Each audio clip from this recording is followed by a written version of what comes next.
د خوب په ذریعې سره چې ته د خپل زوی ذبح کا، د خپل زوی حلال کا. حضرت ابراهیم علیه السلام 3 شپې د خوب ولیدلو. په 4مه ورځ بیا زوی ته وی حضرت اسماعیل علیه السلام ته چې د الله د طرف نه حکم دی، زه تا په خوب کې وینم چې زه تا حلالوم، تا ذبح کوم. حضرت اسماعیل علیه السلام ورته ای پلاره هغه کار وکړه چې کوم تا ته د الله د طرف نه حکم کیږي، زه به صبر کوم. نو دا واقعه بیان شوې وه چې کله حضرت ابراهیم علیه السلام په دې امتحان کې کامیاب شو. دا د الله د طرف نه لوی امتحان و چې الله ورته د خپل زوی حلال کا، د خپل زوی د ذبح کا. چې کله په دې امتحان کې کامیاب شو نو بیا ورته الله حکم وکړو، وی اوس پس دی تر دې مکې نه واپس ځې خپل علاقې ته، فلسطین ته. هلته به بیا وخت تېروي، بیا به واپس دی، بیا به راځي واپس مکې ته. د حضرت ابراهیم علیه السلام 2 بیبیانې وي، یو بیبي حضرت حاجره او بل بیبي حضرت ساره. د دې حضرت حاجری بیبي نه الله حضرت ابراهیم علیه السلام ته حضرت اسماعیل علیه السلام ورکړو، او د دې حضرت ساره بیبي د دې اولاد نو، د دې بچی نو.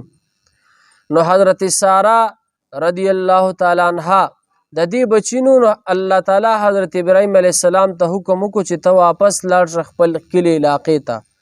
او دا حضرت حاجره که تاسو ته پرونی سبق کې یاد وي نو تاسو ته ما ویلو چې الله ورته حکم وکړو چې دا بیبي او دا بچی په دې مکه کې پرېږده، او دا حضرت ساره دا په فلسطین کې وه.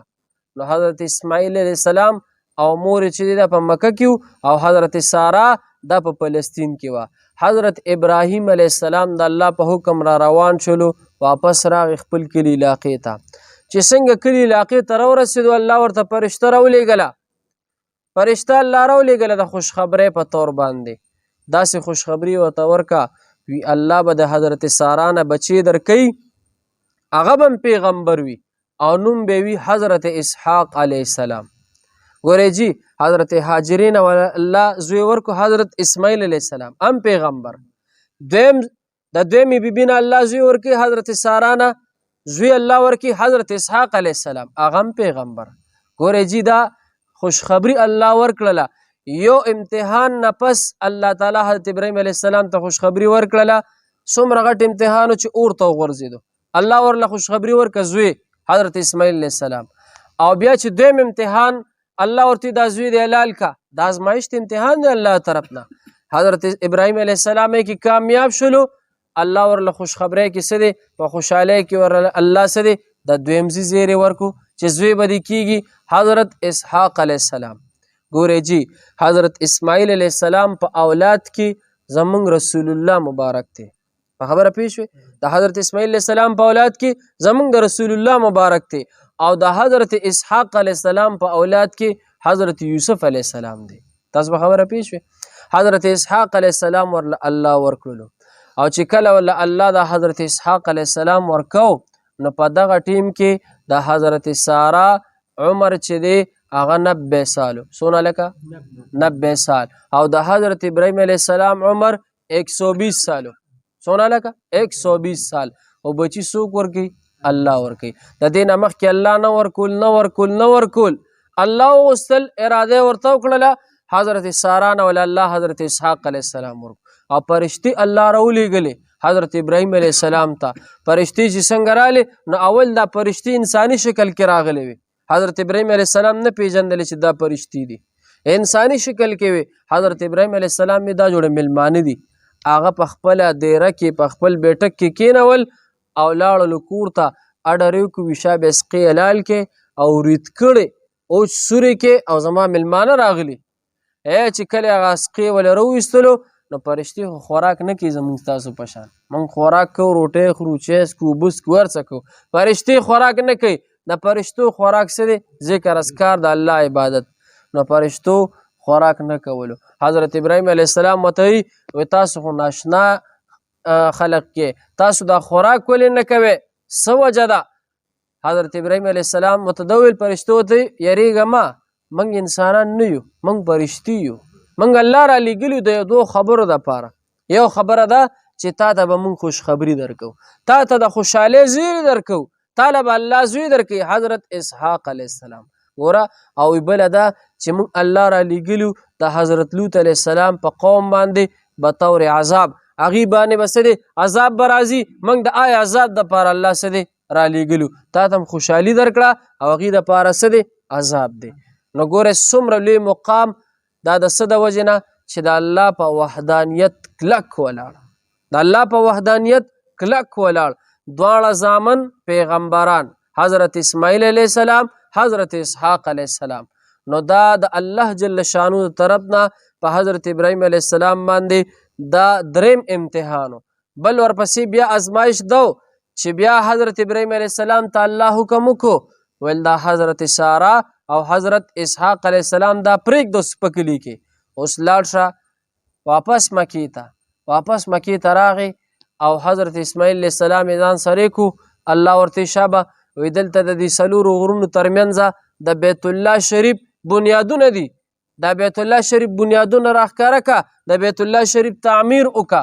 حضرت ابراهیم علیه السلام یا الله زما ته به بنیادونه څنګه ښکاره کېږي، دا خو ټوله کاڼیجنه شګلنه کاڼیجنه ځمکه ده، زه خو په دې نه پوهېږم. الله ورته حضرت جبریل علیه السلام راولېږلو او بنیادونه ورته وښودل، ویل دا د بیت الله بنیادونه دي. حضرت ابراهیم علیه السلام سره د حضرت اسماعیل علیه السلام لګیا شولو دواړه پلار او زوی او بیت الله شریف تعمیر یې وکړلو. بیت الله شریف یې چې تعمیر کړلو نو الله نه سوال وکړو خدایه موږ ستا د دې کور خدمت وکړو، خدایه دا خدمت په خپل دربار کې قبول کړي. او خدایه دا خدمت قبول کړي. الله ورته بیت الله دې تیار کړلو، اوس ته ودرېږه او خلکو ته آواز وکړه چې خلکه د دې بیت الله د پاره د طواف راځي، د دې د حج د دې د پاره د حج د پاره راځي، عمرې د پاره راځي، دې نه به طواف کوي. حضرت ابراهیم علیه السلام وی یا الله خلک خو دلته نشته، خدای دا خو څلور غرونه دي، دلته خو خلک نشته، نور زه به څنګه آواز کوم؟ الله ورته ته آواز وکړه، رسول زما کار دی. حضرت ابراهیم علیه السلام ودرېدو، یا ایها الناس کتب علیکم الحج، اے خلکو په تاسو باندې حج فرض کړی شوی دی، اے خلکو راځئ د بیت الله نه طواف کوئ، اے خلکو راځئ دلته د الله عبادت کوئ. ابراهیم علیه السلام آواز وکړلو، رسول له چا کار دی؟ الله کار دی، الله او رسول. نو حج بیت الله شریف جوړول او حج دا د اسلام د اهم ارکانو نه دی.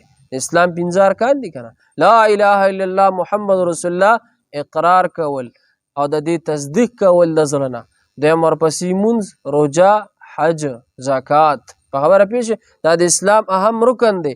نو دا ابراهیم علیه السلام باندې الله د طرف نه یو څو ازمایښونو او الله پکې څه دی هغه کامیاب کړی دی. ګورئ جی سبق ته کذالک نجزی المحسنین، الله وی دغه رنګ ورکو مونږ بدله نیکي کوونکو لره، انه من عبادنا المؤمنین، او بېشکه چې و دی زمونږ د بندګانو ایماندارو نه. وبشرناه باسحاق، الله وی مونږ زیری ورکړو دته په حضرت اسحاق علیه السلام باندې نبیا من الصالحین، چې دی به نبی وي او د نیک بختونه به وي. وبارکنا علیه، برکت واچولو مونږه په ابراهیم علیه السلام، وعلى اسحاق، او په اسحاق علیه السلام، ومن ذریتهما، او د اولاد د دې دواړو نه، محسنون چې نیکان هم شته، وظالم لنفسه، او په خپل ځان باندې ښکاره ظلم کوونکې مبین هم شته دی. صدق الله العظیم. الحمد لله رب العالمين والصلاة والسلام على وعلى آله الطيبين وعلى آله وأصحابه أجمعين. يا رب لك الحمد كما ينبغي لجلال وجهك وعظيم سلطانك، يا أرحم الراحمين، يا مالك الملك ذو الجلال والإكرام، بيدك الخير إنك على كل شيء قدير. خدای مونږ چې کوم درس وکړو یا الله په خپل دربار کې قبول کړي. خدای مونږ ټولو ته په اجرونه ثوابونه را نصیب کړي. خدای ستا د کلام د برکته خدای زمونږ د ټولو په حال رحم وکړي. یا الله زمونږ د ټولو حامی و ناصر شي. دا ناس خدای کم ملګري مشران کشران ناست دي، خدای د ټولو زندګۍ کې برکت کړي، کورونو کې خیر او برکت کړي. अल्लाहुम्मा हस्सिल मुरादना वयस्सिर उमूरना बिजाहि हबीबिका व नबिय्यिका व रसूलिका व सल्लल्लाहु तआला अला खैरिल मुहम्मद व आलिहि।